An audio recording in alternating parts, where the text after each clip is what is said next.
Hello, this is Remy Stratton. Nice to see you guys.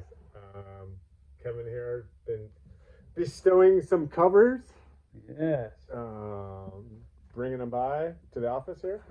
And so I'm going to share a little background on what was going on, I guess, back then. Yeah. So Thrasher, first one was 92 with body count and iced tea on the cover. Where was that ramp? This is Jimmy Arrighi's ramp. It was in Westminster, super close by where I was living in Los Alamitos. It's like an exit down the highway, I believe. Uh-huh. And so this ramp was up for 1 year. We got rid of the Hellbow, which was his famous mini ramp back in the day. Probably the first one with the spine and And a hip. hip, yeah. And it had a little broomstick steel coping on the spine, just single fucking pipe. It was hectic. It took a lot of people, but it was also awesome. And then so yeah, it was up for a year. Alex Schroeder built it, like I think it was 9 3/4 and foot and 3/4. Okay. And then the extensions were pretty grueling. They're 8 feet wide, 2 1/4 high with cement coping. Wow. So it was really nice because you could just really come in at them and rely on the cement coping to like Stop you. grab you. Yeah. And like because there was literally like 2 feet between the ramp, that extension, and the house, and you're looking at the edge of the roof, and it would have been nasty. No one that I know actually took that fall. Good. So this ramp was like we did a lot of work accumulating the resources to build this ramp. Materials. Some funny stories. Well, I'll tell you about the coping because it's not so bad. But we did go to an oil drilling field for the coping, and these are like 2 7/8 pipe that were drill casing. Very rusted and corroded, very textured, and it took us a while. It was before people used wax and stuff, so it took us a while to actually break that coping into where it was nice and slick, because it was just rails and board, wear and tear grinds and 50/50s and stuff. So for a while, it was like we were just doing a lot of like 50/50s and just trying to get that stuff to go. But it was such a good bonk. It was really set well, like big pipe. I think there was a half pipe in Arizona that had 3-inch pipe coping back in the day at this era, and I was always like really curious about that. And so we scored this pipe out in this oil well field. It was so heavy, it was ridiculous, dude. We like the whole crew of us was like back when we were like the chrome domes, and I had my dad's old 70 Chevy pickup truck. It was like 3 shades of primer and a pipe rack on it, and so that thing was that vehicle did a lot. And so we took it down there, and I think it took us like 5 or 6 guys, honestly, to carry one pipe at a time. It was brutal, but once we got it into place, it was really badass. So that was awesome. Did you get shit? I'm noticing here you're not wearing the chrome dome. You got a black helmet on here. Yeah, I don't even know, I don't know what happens. You know what's funny, dude? I'll tell you something about this body glove sticker. Yeah. I put that on there as kind of like a joke a little bit. They gave me some knee braces because I was always blasting my body apart, and I'd wear like I just scored some body glove knee braces through somehow, and they have a little sticker on the hang tag, so I put it on there. And then it ended up on the cover. I was like, oh my God, no. And then, is that a Bob Boyle sticker too? Yeah, Bob Boyle used to come over to my house and pick me up, and then we'd go to the ramp all the time. Bob and I skated we had a little period of time. Well, this ramp was only up for a year, so that was a pretty special year, actually. Yeah. What's funny is I learned a lot of the tricks on this ramp that carried through like my whole career. Yeah.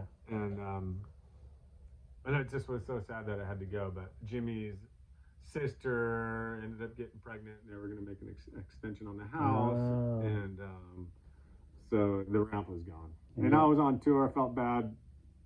Sorry, Jimmy, I didn't help much on that one. But yeah, the teardown. I mean, it was built in sections. I honestly don't even know where it ended up, if it ended up anywhere. I totally just spaced on that. but it was a great time while it lasted. A lot of heads came through, and yeah. Cool. Yeah. Famous Slap Pals cover with 9 different riders on it. That's in early '93. Is that at Belmar's? Yep, that's Belmar's. Pretty sure that's a nose grind over. It might be over the death. It depends on what side of the pool it's on. It's actually not over the death because the death's on the other side, I believe. But yeah, just a nose grind. So you were pulling in without grabbing the tail? Yeah. Back then? Yes. That's yeah. pioneering. Just a little nose punch, you know. Yeah. Wasn't sitting on them like the guys do these days, especially in a pool. I mean, but like it was just like a quick whack. And that was Rick Kosick. You know, good old Kosick, dude. So this is the time I fractured my back. That haunted me for the rest of my frickin' career.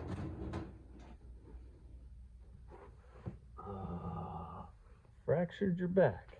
Where is it? Oh, darn. Sorry, sidebar. It's around here somewhere. Oh. Oh, it's frustrating. I literally. Oh, here it is. Okay. So, Rick Kosick and I was doing Indias in the corner, and back then the pads were really bad, and Kelly's pool was like really tight trannies and a lot of vert, and that corner was a little bit hectic, and so I kept getting pitched to the flat bottom, and just thuds, you know, like terrible shit for your back. Right. And it wasn't one particular fall. We were literally like shooting 3 days. And like on the 4th day, I was back at my house reaching for something on a shelf. And it was just like a bolt of lightning went down my left leg. And just was like, I just collapsed. And I was living in the studio, like a garage. We built a little studio at my parents' house. It was disconnected from the house. And I didn't have a phone. And so I literally like army crawled from the garage to the house and like reaching up on the counter and getting the phone, dude, and calling like for help. It was crazy. It was the most gnarly thing. It was just crazy. Backs suck. Been there. So anyway, that was about the same time as that. All right, then the Warp, summer '93. What pool is that? Oh my god, I don't even know, dude. Down south probably because Brittain shot it. So I don't know. That's early seatbelt? Dude, that's not a seatbelt, you guys. I just have to set the record straight. Seatbelt would be at the tail. It has to be on the tail behind the back foot, or else it's just a slob. Oh, that's okay. Yeah, it's just a rock kickback slob. And there's a lot of people that, you know, maybe just loosely call it a seatbelt, but honestly, like when I was like, what I refer to as a seatbelt is a full tail grab over the back foot. Yeah. Okay. Glad we cleared that up. Because, you know, it's funny, there's a story that we were in New Zealand, and it was with Felper and P. Stone, and Lee Ralph was with us, and he was like, we were all like sitting around some campfire, and it was like a bunch of us, and Lee was like, yeah, I used to do that trick before you called it the seatbelt. And I was like, yeah, but, and then Felper kicks me, he's like, what are you gonna do? Tell him that's not a seatbelt. And I was like, okay, yeah, you're right. Give it to him, you know. But like Lee used to do these frontside fucking gnarly slobs, you know, really brutal. And but you know, whatever, dude. It's all good. I just thought that was funny how Felper was just like, dude, Don't say it. Don't bust his bubble, dude. All right, moving on to '94. We got Jason Adams. Yep. Got the Ubis Dam, and then you got the straight up and down eggplant. Yeah. So both my covers are shared covers. Mm-hmm. You know, nothing wrong with that. Sharing is caring, right? Right. So, but I thought that was kind of interesting. Yeah. Yeah. So this is at this amazing pool that was up for a good while. It's called Family Skins Pool, and it was in Norwalk, which was really close to Los Alamitos. It was just up the boulevard. It was the next town up from where I lived. And it was like the ideal scenario. It was a boarded up, like 2-story apartment complex that was like built like a horseshoe, but then also a little bit more than the horseshoe, and it had a closed off like a gated entry, and I think there was like a structure that was over the top too. So it was a serious square fortress, and it was boarded up, it's condemned or something. Yeah. And there was only one way. You had to go like through like some schoolyard and between two fences. You know, your typical. So nobody could really see you once you were back there. Dude, it was epic. It was no one knew what was going on back there. And Bryce came down to shoot that one. Yeah, it was a really good pool. Very roomy, big, shallow, a lot of room going in and out, and great trannies, great coping. The whole thing was just insane. And who got this magazine here? Can you read that? You read Ben Krahn, Crust Hunter. Oh, Right, Volcom I get Stoner. that? It is Yeah, Crust yeah, Hunter. yeah. Yeah, Ben used to ride for Volcom.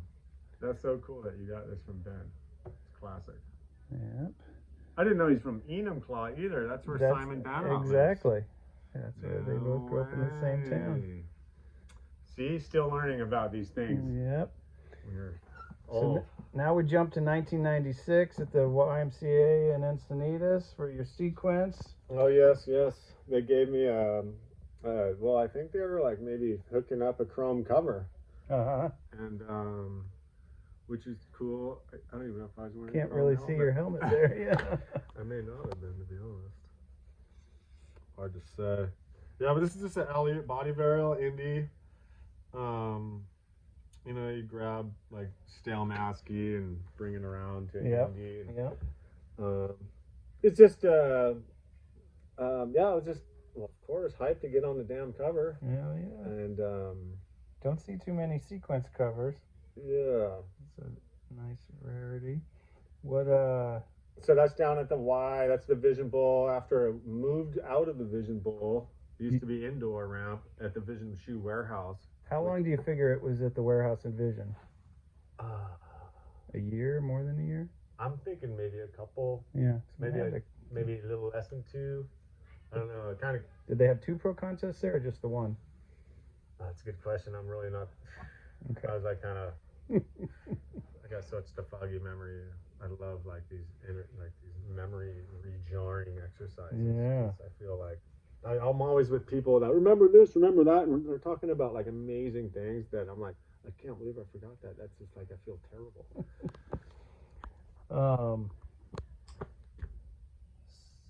So that was Grant also, and where you were saying this footage was in what video? Oh, the Emerica YELLOW video. Cool. It was like in a little vert montage section, and it was like we just watched it. It was like Darren Everett. yeah, I followed Darren Everett's little montage and stuff. So totally cool. I didn't even realize actually that it was. I just recently saw it for the first time. Yeah. What classic covers? What covers got you fired up from when you were a younger kid of either skate heroes or friends that got covers early on? Oh my god, on the spot. I mean, jeez, dude. Well, I don't know. I mean, I remember loving Reese Simpson when he would skate the Vision Bowl. But there was a time when Vision Bowl was still indoors at Vision, and Reese came to skate, and that was a pretty special treat. Like, Reese just wasn't like, we weren't crossing paths a lot. I mean, we were friends and stuff when we saw each other, but he was just such a fucking excellent skater.